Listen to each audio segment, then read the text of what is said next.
la criminalité, c'est un cycle. Et tu vois, le nouveau procès va se dérouler sans qu'aucun témoin ne se présente à la barre. L'histoire des criminels racontée par l'unique journaliste d'enquête, Félix Séguin. Salut Félix. Alors, il y a un suivi aujourd'hui dans le journal sur cette instigatrice du projet ésotérique à l'hôpital pour enfants de Montréal. Ben oui, pas n'importe quel suivi. Audrey Ruvel-Manceau nous apprend que la travailleuse sociale qui a introduit cette pseudo-science là, qui est proche du charlatanisme ou de l'ésotérisme au fameux Children, est impliquée en même temps dans une organisation dont la mission est de pouvoir la lithothérapie. La lithothérapie, là, ce que ça nous dit au fond, c'est que c'est une croyance qui veut que les pierres puis les cristaux possèdent une énergie et des vertus thérapeutiques.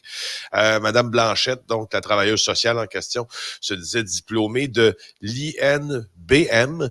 Je veux juste te dire que ça, l'INBM, là, c'est l'Institut Mandala du Bouddha de la médecine.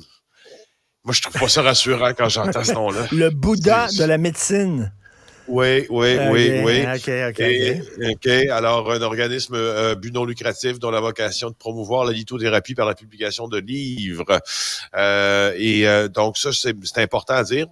Ce qui est pas mal plus pertinent en termes de suivi, c'est que l'Ordre des travailleurs sociales, parce que c'est une travailleuse sociale, Madame Blanchette, a demandé une enquête sur ces fameux cristaux guérisseurs donnés à des enfants malades du Children. C'est le président de l'Ordre qui en a fait la demande à son syndic hier à la lumière des informations dévoilées par Audrey Ruvel-Manceau.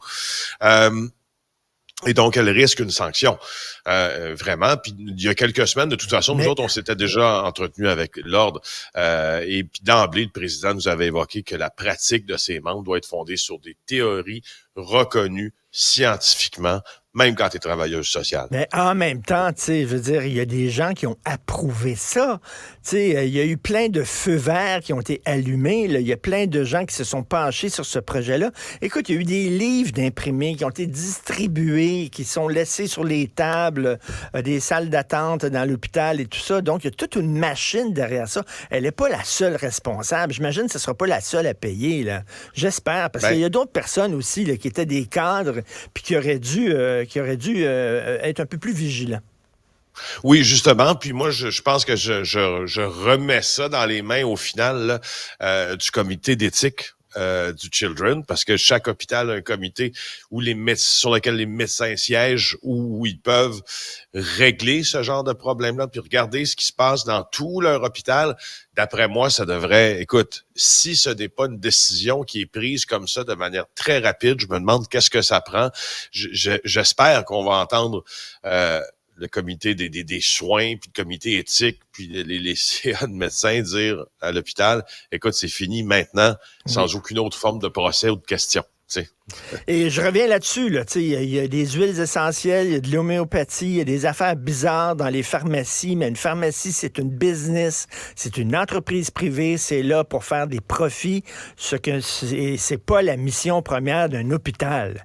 C'est exact. Pas ça. Et de dire qu'on vend, là, de voir qu'on vend des cristaux comme ça dans les boutiques de l'hôpital, là, on a beau dire, oui, mais c'est une franchise, ça n'a rien à voir avec l'hôpital, c'est une entreprise privée, mais reste que quand même, qu'on vende ce genre d'affaires-là d'un hôpital, c'est quand même assez... C'est peut-être pas illégal, mais c'est moralement bizarre. Là. Oui, tout à fait. T'as absolument raison. Écoute, l'État veut l'argent d'un proche des Hells. Je vais en parler tantôt dans mon segment LCN. Ça me fait rire, tu sais, quand lui, cet argent-là dans les poches, c'est épouvantable, c'est un produit de la criminalité, mais quand soudainement, ça va dans les coffres de l'État, là, c'est correct. Ça se transforme par magie. Et là, c'est de l'argent propre, soudainement. Ouais, je suis absolument d'accord avec cette vision-là. Oui, il y a comme un 2 poids, 2 mesures.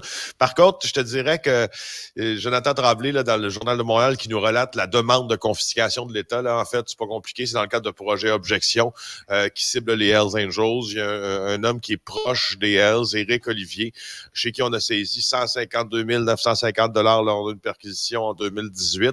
Et là, on demande la confiscation de cet argent-là parce qu'on pense qu'il a été été obtenu il fait partie des produits de la criminalité. Je serais porté à dire no wonder, c'est évident que ça fait partie des produits de la criminalité. Si vous regardez la photo dans le journal, c'est un sac jaune avec des liasses de 50 puis de 100. Alors, je sais pas toi où tu gardes ça, ton argent cash chez vous, mais donc ça me semble assez évident. Par contre, donc oui, je te l'accorde. Il y a deux choses là-dedans, c'est que du point de vue de la loi, il n'y a pas meilleure stratégie. Ça a été éprouvé en Italie, surtout aux États-Unis aussi, mais beaucoup en Europe. La confiscation des biens mal acquis ou de l'argent mal acquis ou des produits de la criminalité. En fait, voir le problème de la criminalité sous la lorgnette des finances. Donc, les maisons, les villas, les bateaux. Regarde les oligarques russes à qui on a saisi des yachts au début de la guerre en Ukraine. C'est probablement eux à qui on a fait le plus mal, puis à leurs millions, puis à leurs milliards, plus qu'à Poutine d'ailleurs. Mais bref, tout ça pour dire que ça a une utilité. L'autre affaire aussi, c'est que c'est vrai des fois que l'État aimerait, on dirait, percevoir des taxes sur les vendeurs de drogue aussi. Ils veulent leur cote. Mais écoute, viser leur portefeuille, c'est une belle façon de leur faire mal, effectivement. Et on se souvient, on rappelle toujours le cas de Al Capone. Il n'a pas été arrêté pour des meurtres, il n'a pas été arrêté pour du bootlegging, il a été arrêté parce qu'il n'avait pas payé ses impôts. C'est comme ça qu'on a réussi à le foutre en prison. Ce sont des comptables qui l'ont sacré en prison. C'est ça. Qui était spécialiste aussi de l'examen des rapports de revenus, des rapports de taxes que les Américains transmettent chaque année. Tu vois, regarde dans le cas de notre proche des Hells, là, Olivier, lui a déclaré il a déclaré en 2015 et 2017 des revenus de 9 700 $, 26 400 $ l'année qui suit et 30 000 la troisième année, sauf qu'il conduit une voiture Audi A4. Donc, c'est ça. Quand tu regardes ces rapports-là, tu vois qu'il y a des choses qu'il y a des incongruités dans la vie de ces gens-là, puis quelqu'un qui vit au-dessus de ses moyens. En Irlande, dans les années 80, d'ailleurs, il y a eu un film, je pense que c'était avec Cate Blanchett, si je me trompe pas, mais en Irlande, dans les années 80, il y a une journaliste, justement, qui écrivait beaucoup, qui suivait ça, les revenus des gens du crime organisé, et elle faisait beaucoup enquête, puis justement, elle montrait que des gens qui déclaraient des revenus très, très modestes avaient d'énormes maisons, puis des grosses autos de luxe, puis tout ça, et elle écrivait là-dessus, puis elle s'est fait abattre.